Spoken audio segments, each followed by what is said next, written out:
Welcome to another mock draft here on the Basketball Zone YouTube channel. Before we get started, make sure to slap that like button and subscribe to our YouTube channel. Now, we all know that Zion Williamson and Ja Morant are number 1 and number 2 consensus. After that, though, we don't really know, and this draft really reminds me of that 2016 class where we had guys like Jaylen Brown, Buddy Hield, Jamal Murray. Now, we knew they were good basketball players, but we didn't really think they would be at this level right now. Jamal Murray, borderline all-star. Buddy Hield, borderline all-star. Jaylen Brown, up and down. We don't really know because of how the roles were handed out with the Celtics this past season. But there are a lot of similarities in this year's draft. When I look at guys like Jarrett Culver, like Cameron Reddish, like Kobe White, like Darius Garland, these are guys who have the upside to become borderline or even all-stars at the NBA level. Will it happen? Who knows? This is always a crapshoot, right? If it was that easy, every team would be good and every team wouldn't have passed on Klay Thompson, Kawhi Leonard, Giannis Antetokounmpo, etc. We understand that. But let's get to it. At number 1, Zion Williamson, consensus number 1. The Pelicans have their franchise guy, especially if they decide to move on from AD. At number 2, Memphis is going with Ja Morant. Now, this kid is explosive. He can pass, he can shoot, he can score on all 3 levels. He's an exceptional passer with his left hand. Now, is he a Trae Young type passer, gifted passer? He's not there yet, in my opinion. I still have Trae Young as a better passer, obviously a better shooter, but Ja Morant has that super athleticism, and I believe he can get to that point one day in his NBA career. At number 3, now everyone may say this is easy, but it really isn't because you never know what the Knicks may do. But I still have the Knicks taking RJ Barrett from Duke. RJ is or was the consensus number 1 pick coming into the class. Then Zion Williamson just blew everyone out the water. RJ Barrett, still lots of value at number 3. Not a bad pick for the Knicks. It depends what they do. If they decide to bring 2 max guys or not. If they can use this as a decoy or an asset, whatever you want to call it, and then move on from there. But if they stay there, I do have them choosing RJ Barrett at number 3. Now, at number 4, this is where it gets interesting. Now, this may surprise a lot of you guys with the LA Lakers if they decide to keep this pick. I believe they will take Cameron Reddish from Duke. The upside on this kid is immense. He didn't have a great year at Duke, a lot of it because he was playing behind guys like RJ Barrett and Zion Williamson. No excuses. Some may even argue that he should have had even a better season, and to some extent I may agree. But hear me out. This kid is super smooth. His jump shot, his mechanics are great. He has the size, the athleticism to be a very good basketball player at the next level. And I just think if you're at number 4 and you have a crapshoot of guys, I'm going to take the highest upside.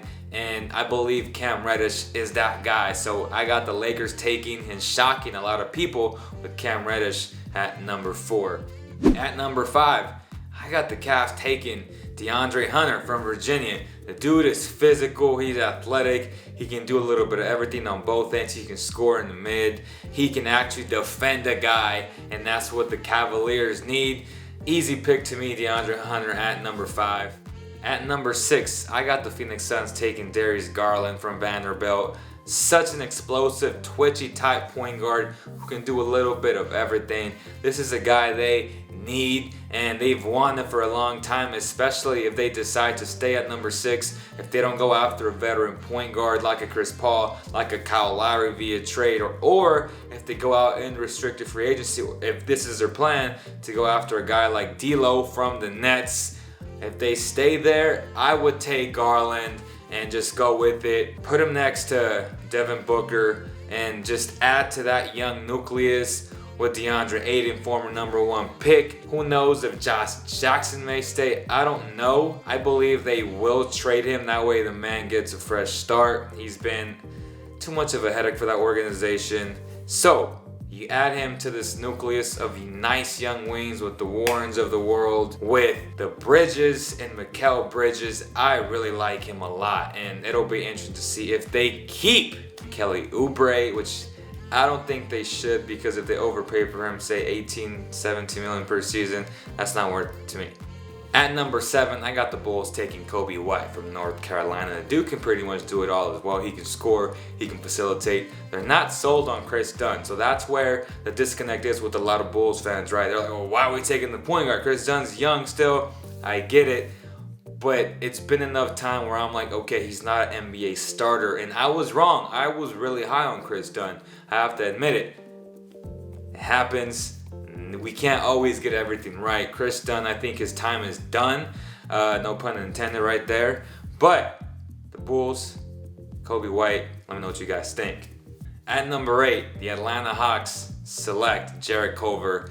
I know they have, and they are very high on Kevin Huerter, who made that NBA All-Second rookie team. Very good basketball player. He can shoot, he can facilitate. Great compliment to a guy like Trae Young. But at this spot of the draft, you telling me you can get a guy like Jarrett Culver, who was a sophomore out of Texas Tech? I would take him in a heartbeat, and I would add him, play them together. You don't have to bring him off the bench. They're both big enough to switch on both ends of the floor. They're both solid and both smart.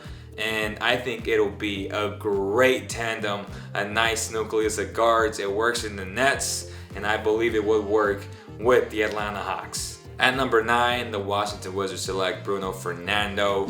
He is very, very athletic. I'm not very high on him personally. All he can do is pretty much dunk, block shots. He's not a top 10 pick to me. I have other guys who I believe are a lot better than him, but it makes sense because they do need that position with Dwight Howard always being injured or not being very consistent. They do want that solidified, so I do see them taking him. It's more of that draft when the Raptors took the guy that went to the Spurs in that Kawhi Leonard trade. I can't pronounce his name, from Utah, but it's one of those things where you kind of have to draft a guy that you may not want to draft, but since you need that position, that's what they're gonna do. At number 10, Atlanta's going with Brandon Clark, who is one of my favorite players in this year's draft. The dude can do it all. He's so smart, cerebral, super athlete. He doesn't have great length, right? His wingspan's not great, but when you have that type of touch inside the paint and you make all the right plays, his jump shot, I believe, will improve at the next level with more room, with better players around him.